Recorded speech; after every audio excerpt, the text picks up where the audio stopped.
안녕하세요. 반갑습니다. 여러분의 닥터초입니다. 오늘은 어지럼증에 대해서 말씀을 드리려고 합니다.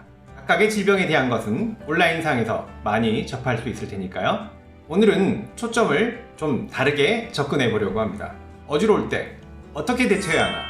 바로 응급실에 달려갈 것인가? 날이 밝을 때까지 기다렸다가 병원에 갈 것인가?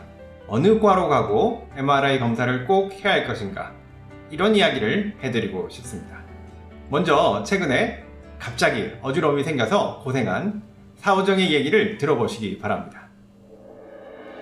안녕하세요. 제가 그저께 새벽에 눈을 떴는데 세상이 휙휙 도는 거예요. 속이 울렁거리고 구토를 2번이나 했죠. 옆에 있는 팔개 형님을 깨워서 큰 병원에 응급실로 갔어요. 야, 사오정, 너 맨날 아플 때만 나를 찾더라. 맛있는 거 있을 때도 제발 나를 좀 찾으셔. 그나저나 어지러워서 응급실에 가긴 갔는데 MRI 찍고 링거 맞고 밤새 응급실에 누워있기만 했고 아침에 괜찮다고 해서 왔잖아. 정말 이거 사람 아니 요괴가 할 짓이 아니더라. 근데 너 진짜 괜찮아졌니?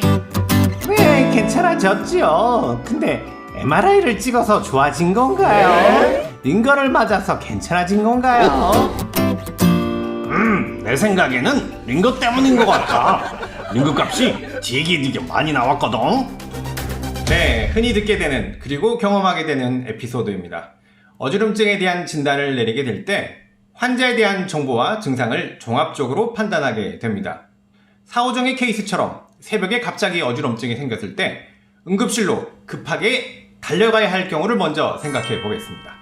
환자의 나이가 고령이다, 70대 이상이다, 그리고 혈압, 당뇨가 있고 이것이 잘 조절되지 않았다, 어지럼증의 양상이 띵하니 어지러우면서 두통이 같이 있다, 잘 걷지 못하고 자세를 유지하지 못한다, 사물이 2개로 보이거나 팔다리, 얼굴 등의 감각, 운동 기능이 떨어진 것 같다, 이런 요인들이 있으면 응급실에 가야 할 것을 생각해 볼 만합니다.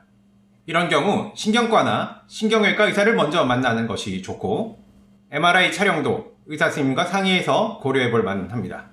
반대로 젊은 연령의 환자이고 혈압, 당뇨 같은 기저질환이 없고 빙빙 도는 회전성 어지럼증이다, 다른 신경학적인 이상 소견이 없다, 이러면 일단 말초성 현운에 초점을 맞추셔도 되겠고 이비인후과 의사를 먼저 찾으시면 좋겠습니다. 하지만 이것은 흔히 진단을 할 때 중요한 정보이지만 실제 진찰 소견이 더 중요합니다. 사실 MRI도 꼭 찍어봐야 하느냐가 고민이 될 수 있는데요. 응급실 가면 왜 꼭 MRI를 찍나요? 라고 질문을 주시는 분도 있습니다.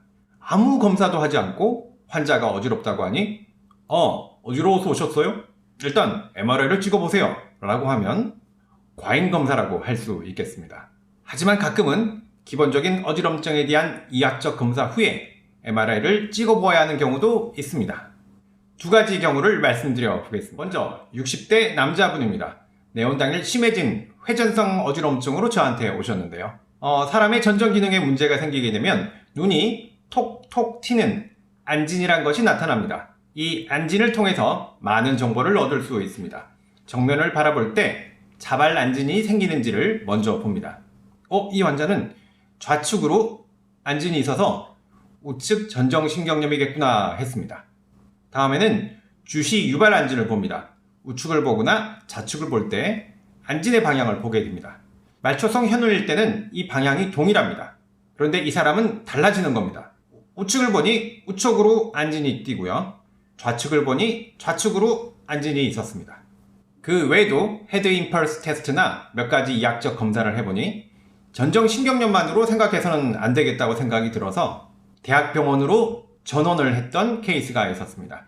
이 환자는 뇌간의 전정신경핵 부위에 뇌경색이 왔던 환자였습니다. 참고하실 만한 또 다른 케이스는 말초성 현운의 대표적인 질환인 이석증, 양성 돌발성 체위성 현운증 의심 환자였습니다. 50대 남자였는데요. 기저질환으로 고혈압이 있었지만 누워서 고개 돌릴 때만 어지러워서 증상으로 보았을 때 수평 방골이관 이석증을 의심할 만한 상황이었습니다.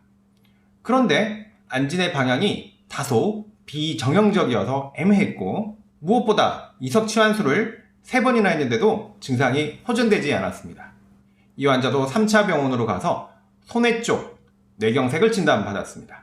이비인후과 의사가 어지럼증 환자에게 이학적 검사를 해보면 증상은 말초성 현운과 비슷하더라도 꼭 MRI 촬영을 해보아야 하는 경우가 있다는 것을 기억하시기 바랍니다. 사오정의 경우는 왜 MRI를 찍었는지 의사 선생님의 얘기를 들어보아야 하겠습니다만, 증상으로 보았을 때 말초성 현운이었고 이비인후과 의사들이 하는 이학적 검사에서도 중추성 현운을 의심할 만한 소견이 없었다면 찍지 않았어야 하지 않았을까 생각해 봅니다. 오늘은 여기까지입니다. 건강한 하루 보내시고요. 다음에 또 뵙겠습니다. 감사합니다.